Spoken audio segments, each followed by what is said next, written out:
Good morning mga idol. Ito pong manok na po ito na hawak ko ay para po kay Sir Yulito Gasis ng Higakit, Surigao del Norte. Yan. 3-week cross na high caliber gray. Yan. Magsi 7 months po sila ngayong August 17. Yan po, Sir Yulito Gasis. Bulto-bulto po ang katawan po nito. Para po ito sa iyo, yung pinuntahan mo dito na ikaw mismo ang pumili. Yan. So, yung iba na nagtataka na paunti-unti tayo pag-release, yung rinilisan po natin is yung taga rito. Pero yung sa inyo kasi, mga idol,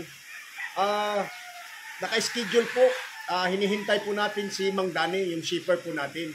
Dahil mas maganda, sabay-sabaw yung pagpapadala po natin doon. Okay? So, God bless us all mga idol. Good morning!